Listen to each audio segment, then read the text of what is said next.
Welcome back, guys, to another episode of Followers by Design. Today we have another guest on set. We have Phil Ryan. Welcome, Phil. How you doing? I'm doing great. Thanks for having me on, guys. Thanks for coming on. It is my pleasure. Hit the intro.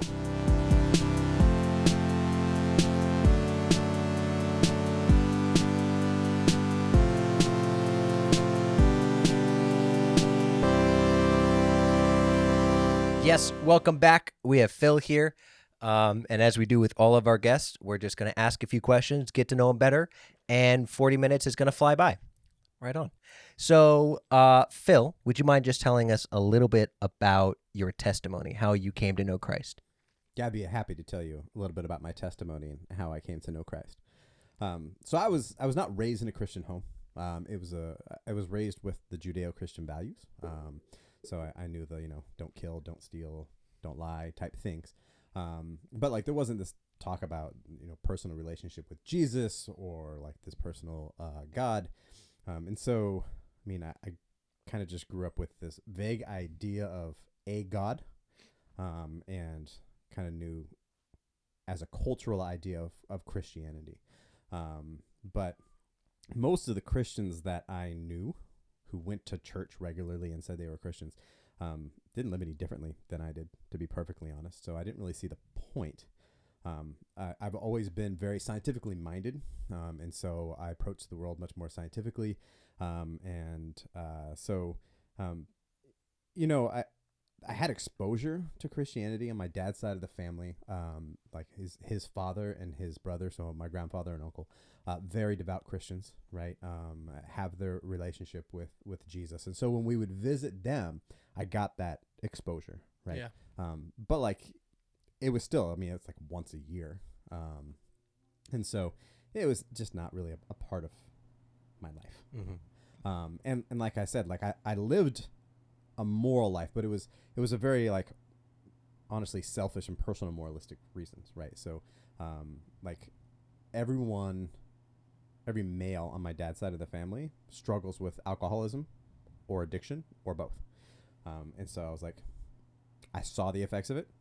I don't want that in my life. I don't think the chances of me starting and stopping are very good, so I just won't start, right? So I didn't live a drunkard or addicted life, right?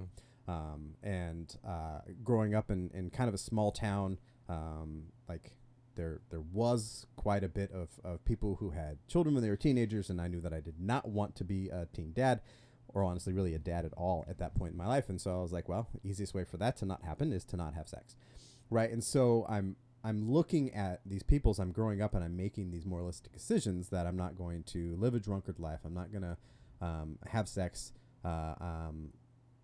After I got arrested, I decided the life of crime wasn't for me. And so like I'm living this moral life, and I'm looking at people who profess Christ and they're not, right? So we would be at the same parties, and I would watch them get drunk and hook up, and I would watch people like steal from each other and vandalize. And these are people that were in church every Sunday, hand race. And I'm like, okay, so I don't need that in my life, right? That's obviously all a joke to people. I did have friends who were devout Christians, especially as I got into like junior high and high school. And they were great, and they're always like, hey, I'm praying for you. Jesus is my best friend. And I would be like, that's awesome. You have an imaginary best friend. I used to too, but I grew out of it. So good for you. And honestly, I do have a quick wit and a sharp tongue. And so sometimes I was not very nice about my feelings about Christianity. I was a very kind of strict evolutionary person, an evolutionist. And so like that was kind of how things were as I got into like the age of 16. And then like we started going to a youth group where I grew up at Bethel Church, because it was enormous. And it was the highest concentrations of attractive young ladies in the city. Right. And some specific one for some friends of mine who were like, hey, yo, we got to go so that I can run into this person. And so we went to pick up women, because when you're a 16-year-old boy, that's kind of what's important. But I was there, so I might as well listen to what the people have to say. And for the most part, like they would talk, and I would kind of just sit there and judge them and be like, look at all these people. Again, half of them I've seen do stuff that they said that they don't do, while they're here praising this God that obviously doesn't exist, because if they did, he would hold them accountable for their behavior. Mm-hmm. And then we would always go out to like Dairy Queen afterward because I'm old and like that's what we would do. We'd go to the Dairy Queen, right? And like the conversation around Jesus stopped at the door, right? But they were really attractive young ladies, and so we continued to go because that was our purpose. But every Wednesday night, which is when these were, every Wednesday night, the gospel was preached, right? And so the guy would get up there and he would say, look, there is a holy and a righteous God, and you are separated from him. He made you to be with him. You are separated by your sin, and the only way to get back is to accept Jesus' sacrifice on the cross. And he would kind of point to the world and say, like, look around you. This is a sinful world, right? And so I would look around and be like, yes, this crowd is very sinful. But it's just like it just started to like work through all my intellectual processes and be like, he's right. Like this world is broken, right? And this is before the internet was prevalent. Like we didn't have social media. Like I didn't see every ill that happened in the world all the time like the youth do today.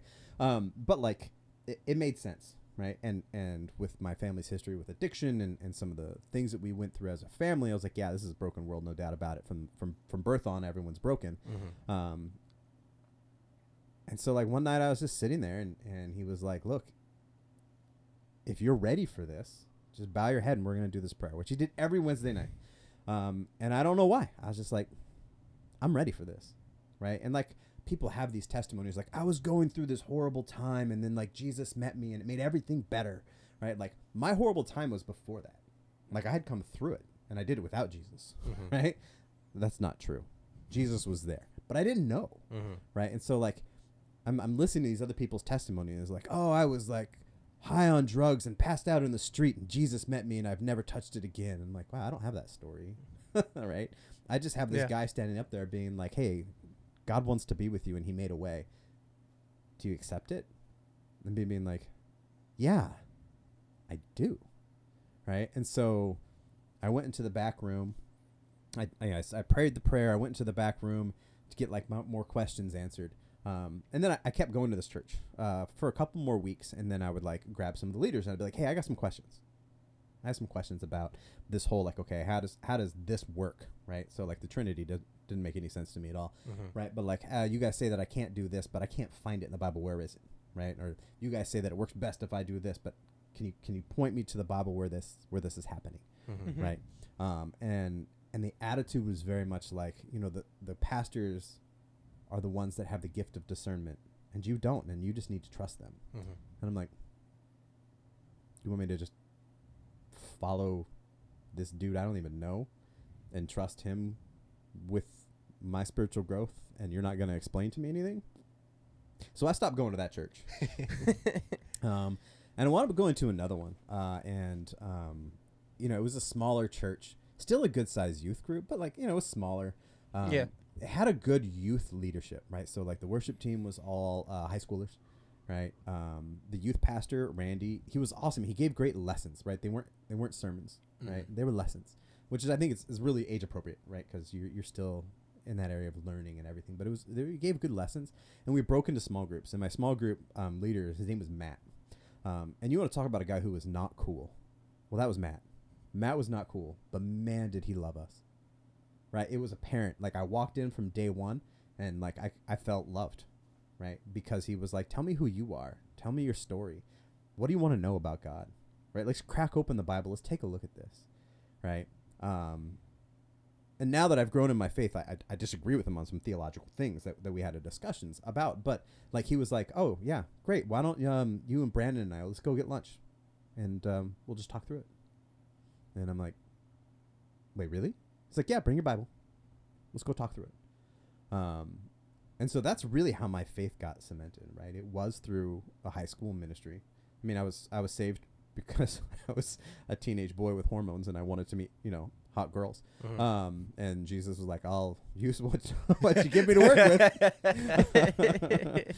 Come into my house, I'm going to get you, right? And then I just had these people that God put in my life. And that smaller youth group, many of the teens, they did live it, right? They really lived this faith. It wasn't this like come on Wednesday night, big show, laser lights, right? And then Yeah. like out the door, everything's forgotten type of thing. These were people that like wanted to engage, right? And like you guys didn't plan for this, but like one of like the most impactful things in my mind is that a buddy of mine, his name was Brian, and he was giving the lesson that night as a junior in high school. And there was a senior girl who I knew from school, and like we had like kind of forged this friendship. And her mom was there, right? And like Brian just straight up asks her. He goes, "Hey, I believe I can ask you this question in front of everyone, and you're gonna answer it honestly. But do you love God more than your mom?" Like, who does that, right? And she like looks at her mom and she goes, "I love you, Mom, but yeah, I love God more." And like her mom, like the joy on her mom's face, right? Because her mom knew Jesus, right? Yeah. And like just like she was so happy to hear that her daughter loved God more than her, and I was just like, this is weird, right? But it was impactful, right? Like I'm a few years older than high school now, and like I still remember it, right? I mean, it was almost 30 years ago, right? But like I remember this interaction. And it is those impactful moments that like create that deeper faith, and it helps us like just walk through that and be able to get to know God a little bit more and on a deeper level. I feel like those are the first steps that like just lead us into that path. 100%. Like, I mean, impactful moments I think are essential for our growth, but so are the everyday habits. Yeah. Yeah. They tag along. Now, you were saying that it just kind of was one day that you were hearing the gospel and you decided, you know what? Yeah, this is right for me. Yeah. How do you, because obviously it wasn't just like okay, I think I'll just do that now. It was a whole lot of things pointing up to that. What were some of the main things that you think allowed your heart to be open to God? Yeah, so I mentioned I had a lot of friends who were genuine Christians, and constantly they were like, "We're praying for you to come to know Jesus," right? In fact, one of them, like after I was saved, right, that night I called her and I said, "Hey, guess what I did?" Right, and she's like, "Oh goodness, what did you do now?" Right, and I was like, "I accepted Jesus," and like she just starts weeping on the phone, right? I'm like, "What did I do wrong?" And she's like, "I have been praying for this for 2 years. Like, I'm so happy." And like, I didn't get it. Right. I was like, I don't understand why this is such a big deal. I'm like, why are you crying? My wife would probably tell you that it took me a long time to figure out why I cry. But like, it was weird to me because like, I didn't get the importance of it. Yeah. I really didn't at the very beginning understand eternity, but she did. Right. And so like that, I think just her like constantly, even though I could be so mean about the whole Christian faith thing and hers, and like she couldn't defend it, and I knew that, and so I would come at her about it whenever she wanted to talk about it. I'm like, strap up, let's go, right? And then she would always be like, "I'm praying for you to come to know Jesus," right? And me being like, "I want to meet your imaginary friend too," right? And she would still be like, I'm praying for you, right? Like just that constant love through all of this, right? Which I'm not easy to love. I'm not going to pretend like I am, right? But she did. And she wasn't the only one. There was a bunch of them who were like constantly praying and being like, "Hey, you know, like we know that every time we talk about this, you kind of make fun of us, but do you want to talk about it again?" So like having those people, and it was a genuine love. Like they wanted me to know Jesus. Yeah. And so like, I think that played a big part in it. And then like just hearing a logical presentation of the gospel, like look around you, take in the data. This is a broken world. Like you can't look at the world and not see brokenness. Yeah. It wasn't meant to be this way. Right. And God doesn't want it to be this way forever. And he's made a way for it not to be this way for you forever. And me being like, A plus B plus C. Yeah, that adds up. There you go. Yeah. So now that you've accepted Jesus into your heart, Yeah. what are some of the ways that God has really gripped your life and gotten your faith deeper and deeper? Yeah. So, I mean, high school was easy because there's a lot of structure around high schoolers and how do we help you grow in your faith. And then I graduated from high school and I started at the community college and there was like nothing. right? There was no college group. The community college that I was at may have had a Christian group. I think I went once. It wasn't for me. And like, I think what kept me in it is my very adversarial nature, right? So now I'm on the other side of the argument, and now I have these same type of people who were me, like coming at me about the faith, right? And like, if you challenge me, man, my heels are digging in. I don't care if it's about whether or not pineapple goes on pizza, right? Like, challenge me, my feet are digging in. It's just my like personality. What is your thoughts on that, by the way? Pineapple on pizza? Yeah. Like, man, I don't care what you do. That's fine. I'll eat it if it's there. I'm not going to put it there on purpose. That's a lot of build up for a very Yeah. boring answer, Phil. Oh, but like, if you're going to tell me I can't, I will tell you exactly why I can have pineapple on pizza. And if you're going to tell me that I have to, I will go at exactly why I don't have to. All right, fair enough. Right? Fair enough. Whatever side you're on, I'm on the opposite. I just like going against people. Yes, the devil's advocate is a role I relish. My wife watching this, I love you, and I'm sorry that that's true. But yeah, so like, then there would be people who would like come at me about the faith, and then I would like kind of hold into it. And so like, it was the fact that people wanted to challenge me that like cemented me in it, because I was like, I love arguing, right? But like, getting to know Jesus like was foundational. But community college was rough, right? There was like these couple of years where like I didn't have community really. The larger church setting didn't feel right for me, so I wasn't going on Sundays because like it was really geared towards adult. Like, I had a hat on in Sunday service once, and like one of the ushers came and was like, "It's very disrespectful for you to wear a hat in the house of the Lord." And I'm like, funny, because I'm in the Old Testament right now, and they're talking about covering your head when you're in the house of the Lord. So he didn't like that. Adversarial. But I went off to my 4-year university, UC Davis, go Ags. Like, I kind of got invited to InterVarsity Christian Fellowship because I had a friend who was there, and she's like, "Come," and I went to a large group, and it was okay. It wasn't really my thing. But then I got invited to a Bible study, and I was like, I've never had a Bible study really. Like, I had Wednesday night group, but like, we didn't have a Bible study. And so I was like, I would like to see what this Bible study is about. And so I showed up, and they've got a Bible study leader who's a student as well. Same age as me, actually. Steve Wong. Steve, if you see this, love you, buddy. And like, he would like ask a question, and there'd be crickets. I'm like,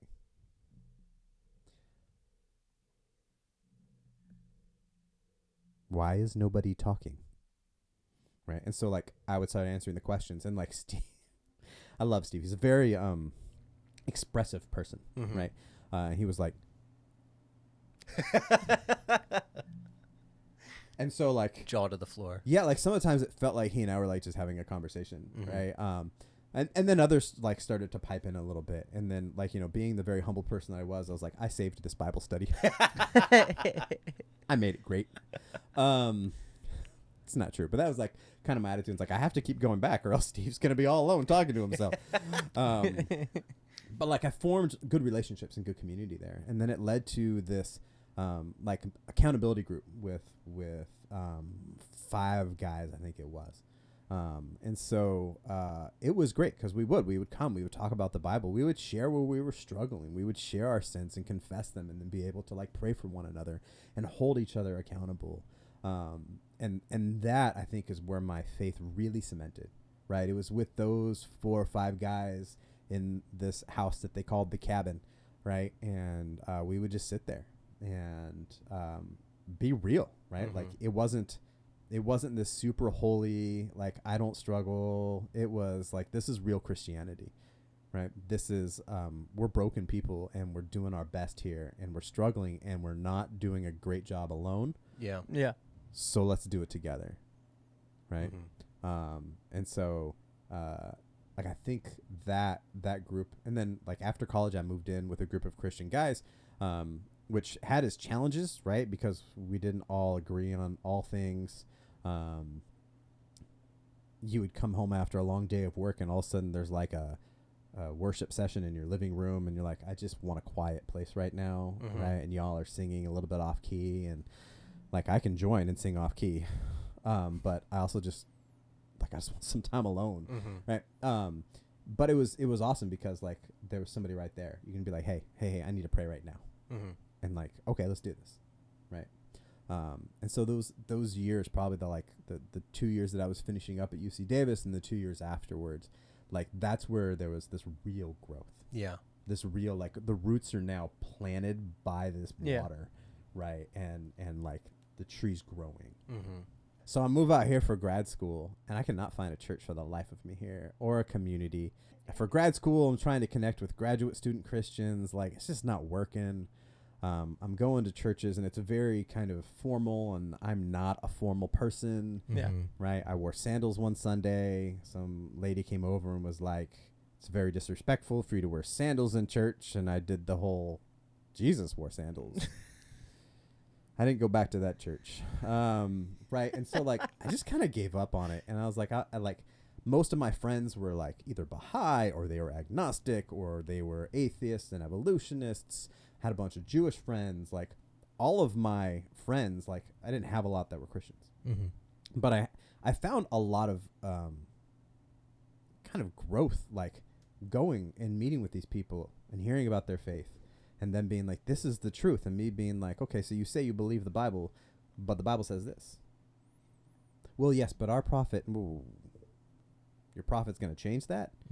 Well, it's all been the same, right? Like it's a beautiful religion, Baha'i, right? It's a beautiful faith, right? That all the major religions, it's been the same prophet. It's been the same voice. It's been the same messenger. And they have to correct it because it's being changed throughout time. And like everyone's welcome. It's beautiful. I love it. Except that it doesn't align with what the Bible has to say, right? And I was like, you can't change Jesus's words, right? And that's when I got into like a little bit more into the apologetics, right? Like, how can I trust the veracity of the New Testament?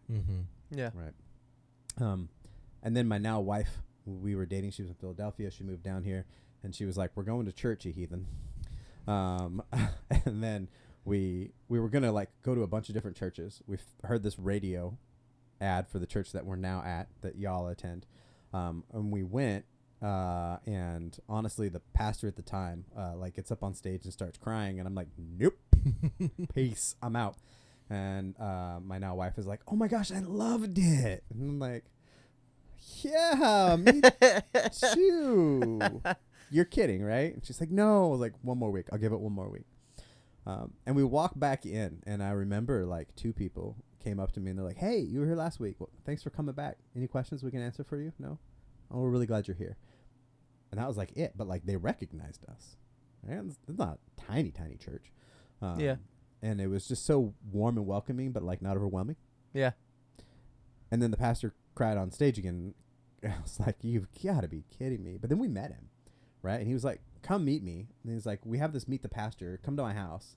Right? And so we went, and we're like, well, we're dating, right? And, you know, we're just kind of figuring out where that's going to go. And he's like, great, come to the young married couples group. And we're like, we're dating?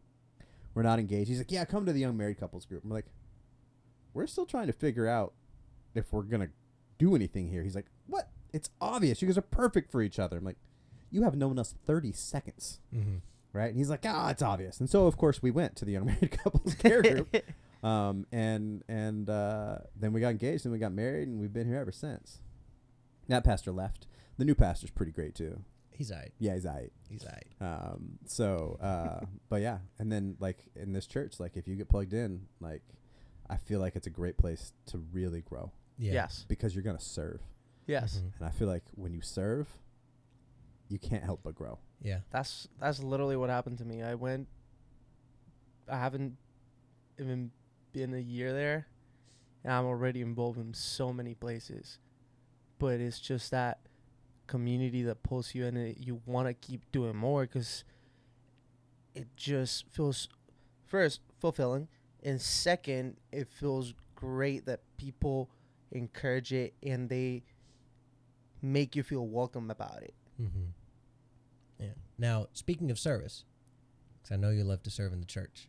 I do love to serve in the church. What is something that you are now super passionate about that God has shown you? Yeah. So much to my surprise, since I hated high school so much when I was in it, I've been a high school ministry leader for 17 years at the church. So the then youth pastor actually did premarital counseling for my wife and I. Hi, John, in case you're watching. And honestly, like, they gave us like those assessments, right, to see how compatible you are. Mm-hmm. And when we showed up for the results, he was like, "Did you guys cheat?" Like, how would we cheat? He's like, "I've actually never seen two people that fit this test of compatibility so well." Mm-hmm. Right? And we're like, "No, how would we even know how to cheat?" Like, he's like, "This is amazing." It of course means that our marriage has been nothing but smooth sailing and perfect the whole time. Yeah. Which is why I think 3 months after our marriage, we were back in front of this person with a disagreement we could not settle. Right. But we did the biblical thing. We went before an elder and we said, we can't solve this. And looking back, it was ridiculous. And he was kind of like, you guys are so worried about what's right as opposed to listening to what the other person wants. Stop it. By the way, have you guys ever considered high school ministry? And we're like, what? Where did that come from? And no, we hated high school. Thanks. He's like, just come and meet the kids. And we're like, but why? And he's like, just do it for me. Come over. I want you guys to see the youth group and meet the kids and just see if you like it. Mm-hmm. And honestly, like, we walked in and it was sad. Right? There was like 2 boys playing a PlayStation, like 3 girls over here talking, like a couple people standing alone, and like all these leaders over in the corner. And I was like, what is this? Right? And so I went to talk to the boys and I was like, hey. And they like look up at me and they're like, who are you? I'm like, I'm Phil. I'm just here to check it out. He's like, well, it sucks. And I was like, cool. What are your names? Why? Okay. So I stepped in front of the video game that they were playing. And I was like, hi, let's try this again. I'm Phil. Who are you guys? Right? And they were so mad. And right then I was like, yep, I'm staying. And honestly, like, the youth pastor, he was already planning to leave. I didn't know that, but like he was kind of checked out. He left, and like a lay leader took over, Bill, who was awesome. And he was like, what are we going to do with this? Right? Because there was like this very like kind of regimented program that we used. And I was like, burn it to the ground. The whole thing. Burn it and start over. Right? And he's like, with what? I was like, building relationships. Right? Like, these teens don't even know each other. They've grown up in the church together. They don't talk. Mm-hmm. Yeah. Right? I was like, and the leaders don't talk. Like, this has to be about building relationship. And Bill was so on board. He had great ideas. I remember like one of the first youth groups that next fall when we started back up again, it was like totally segregated by gender, the boys over here, the girls over here, and nobody was talking. And I was like, line up, boys here, girls here, find 3 things in common with the person across from you. It was beautiful, right? Because all of them went. Mm-hmm. But like 10 minutes in, like I was like, when you guys have 3 things, raise your hand. Right? Like they're raising their hand and they're like shocked that they had anything in common with this girl on the other side.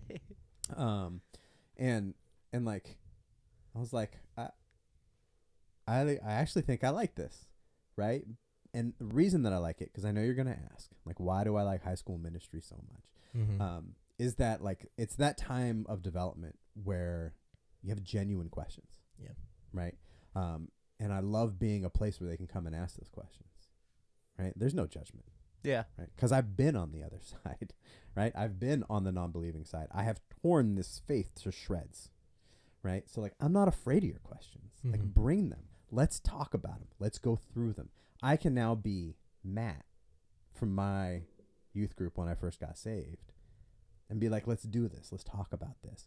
And the great thing about high schooler students, even though they'll never admit it and they'll never tell you about it, if you present evidence that there needs to be a change in their life, they'll make the change. They'll never give you credit. They'll never tell you it's because of what you said. Mm-hmm. but they will actually change. Yeah. Right. And it's an amazing time. But my absolute favorite thing is when they leave high school and they've been gone, 6 months or a year. Right. And we tell them, like, when you get out there, it's different. When you get away from the structure of this high school ministry and you have to live this out, like, it's different. Right. You're going to be challenged in ways you've never been challenged before. And they all go, I'm raised in the church. I'm fine. Right. Is getting that text message that's like, hey, can we meet for coffee? I'm going to be back in town. I got questions. And my favorite is, do you remember when you said? And I don't. I have no memory of most of the things that come out of my mouth. Right.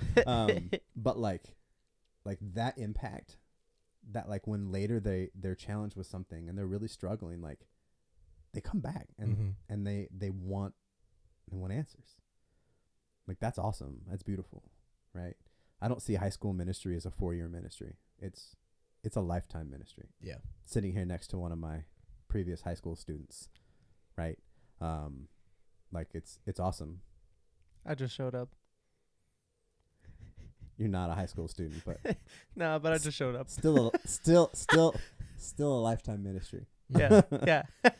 You don't get rid of me, Danny. I Now, don't want to. since you've been in high school ministry, how has your faith changed, grown, been questioned?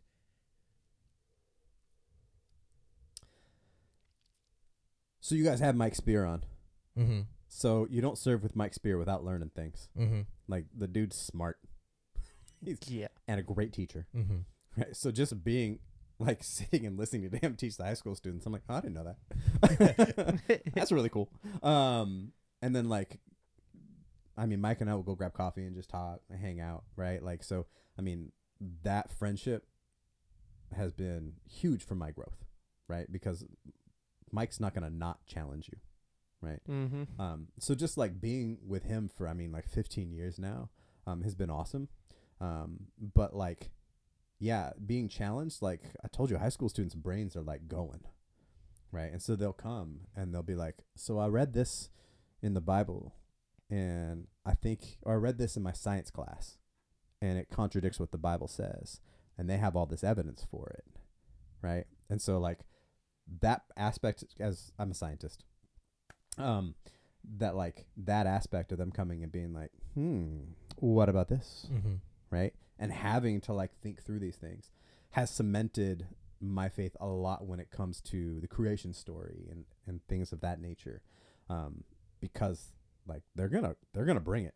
Right. Yeah. I mean, you guys were there the night where we're like, open up, here are your questions. And then we say, what do you guys think about this? And they're like, well, no. And yes. And this, well, what about that? And like, they're thinking constantly. So like, you've got to be on your toes because like they're coming. Mm-hmm. Right. And so like just having to be in the Bible to be prepared for those questions because I take it seriously. Mm-hmm. But also it has taught me great humility. Yeah. Which is not easy for me to learn. Mm-hmm. But like, I've also learned that like having answers means almost nothing. Yeah. Yeah. Mm-hmm. And how does that play in with you being a scientist? And, you know, Yeah. scientists have all the answers, right? Yeah, because No, we do not. We just pretend. I also wanted to touch on that. Like, what has your background in science or your scientific mindset or like your really analytical mindset, when did that change into like you going deeper with Christ and like matching one and one and then being able to like mash them together? Because we always think, oh, science is here, God is here. How did you, or have you ever like had that moment where like, no, they're actually not? Yeah, so I mean, it was probably in graduate school that I started to see the scientific pursuits and research as a way of understanding God's creation, right? Like God knows how He created all things, right? And we're just still kind of like figuring it out. Mm-hmm. And it was in graduate school as I was doing research, right? And so like when you do research, you have these moments, if you're lucky, where you realize you may be the first person on the planet to know something, right? So like you'd be standing there with the data and you're like I discovered something. But there's so much greater joy to be like, I discovered something about our holy, righteous, all-powerful, amazing God. Like, I know something about how he did things. And I get to share that with the world. Right. And it probably came from a number of conversations and debates with my good friend Arjun, who he's an evolutionary biologist. I don't know where he is now. He's somewhere between atheist and agnostic a lot of the time. But like, just like the greatest guy, right? Like he and I, we can disagree, like very much disagree, but disagree respectfully and with like such love, right? That like, it's a safe place to be like, sorry, dude, you're wrong. Mm-hmm. Right. And for him to be like, nah, Yeah. you're wrong. And like those interactions with him. Right. But like, yeah, I don't know exactly why it was a changed perspective of science isn't the devil. Science is our understanding of God and how he does things. Mm-hmm. Right. Like this world works a certain way. God made it work that way. Yeah. Like we get to like discover that. Like that's awesome. Yeah, but it was in grad school somewhere in that time frame. Mm-hmm. And now you're here, And now I'm here. chilling on the podcast. And for the next 60 minutes, I'm going to talk about Genesis and how it lines up with creation. Mm-hmm. And there's 65 other books to go. Yeah, that's right. That's Yeah. right. Yeah. Yeah. No, it's definitely been a pleasure to grow up with you as my youth leader, and now as a friend. Yeah. Yeah. It is awesome. Like watching you is great. Mm-hmm. Your whole family, actually.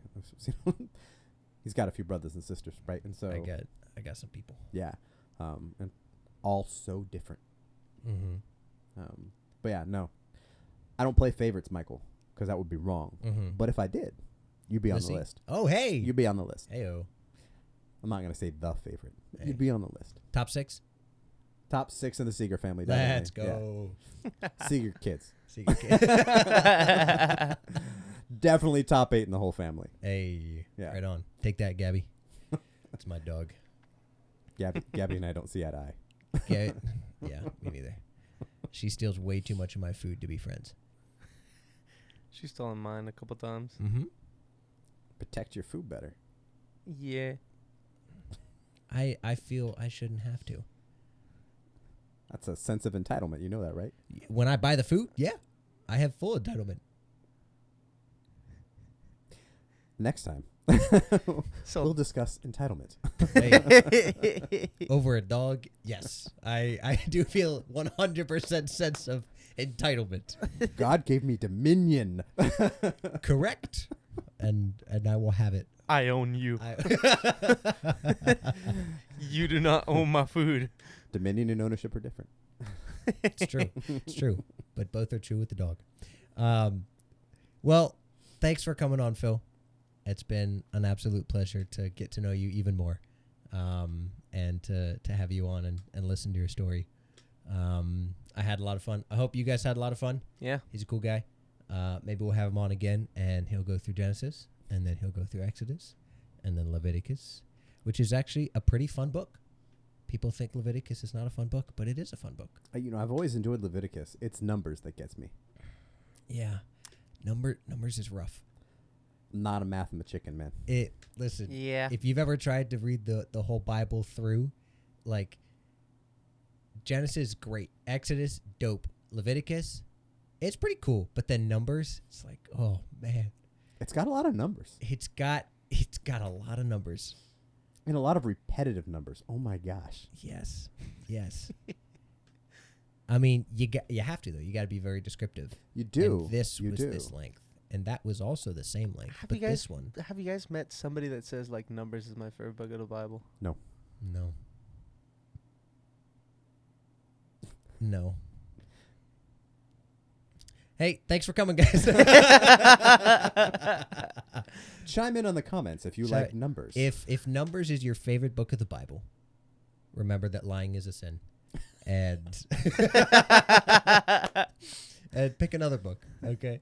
No, but thanks for watching, and we'll see you next Monday.